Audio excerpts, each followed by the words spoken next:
the Wampanoag leader who greeted the Pilgrims in 1621. 54 years later, in 1675, Massasoit's son went to war. The fragile bonds that had held the Indians and English together in the decades since the sailing of the Mayflower had been irreparably broken.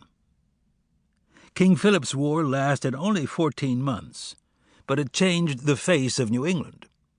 After 55 years of peace, the lives of native and English peoples had become so intimately intertwined that when fighting broke out, many of the region's Indians found themselves, in the words of a contemporary chronicler, in a kind of maze, not knowing what to do.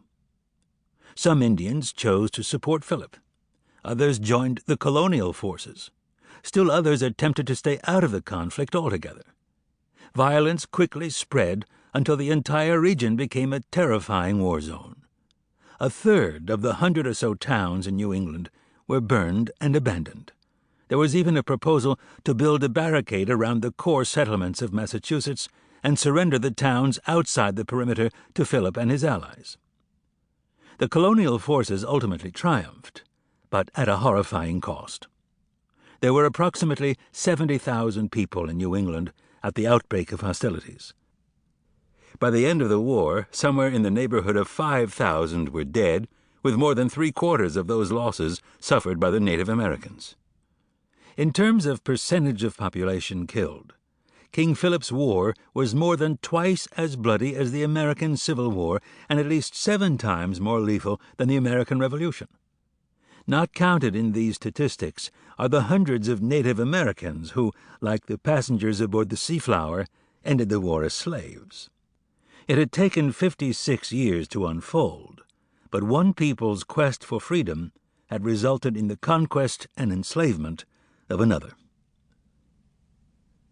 It was Philip who led me to the Pilgrims. I was researching the history of my adopted home, Nantucket Island, when I encountered a reference to the Wampanoag leader in the town's records. In attempting to answer the question of why Philip, whose headquarters was in modern Bristol, Rhode Island, had traveled more than 65 miles across the water to Nantucket, I realized that I must begin with Philip's father, Massasoit, and the Pilgrims. My initial impression of the period was bounded by 2 conflicting preconceptions: the time-honored tradition of how the Pilgrims came to symbolize all that is good about America, and the now equally familiar modern tale of how the evil Europeans annihilated the innocent Native Americans. I soon learned that the real-life Indians and English of the 17th century were too smart, too generous, too greedy, too brave, in short, too human, to behave so predictably. Without Massasoit's help, the Pilgrims would never have survived the first year, and they remained steadfast supporters of the sachem to the very end. For his part, Massasoit realized almost from the start that his own fortunes were linked to those of the English. In this respect, there is a surprising amount of truth in the tired, threadbare story of the first Thanksgiving. But the Indians and English of Plymouth Colony did not live in a static idyll of mutual support. Instead, it was 55 years of struggle and compromise, a dynamic, often harrowing process of give and take.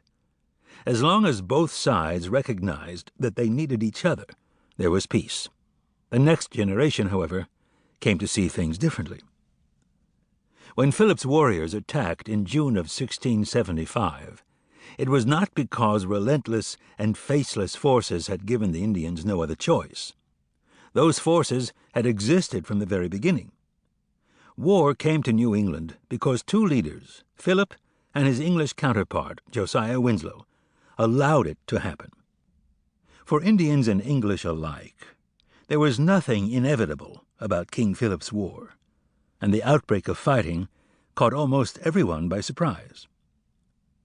When violence and fear grip a society, there is an almost overpowering temptation to demonize the enemy.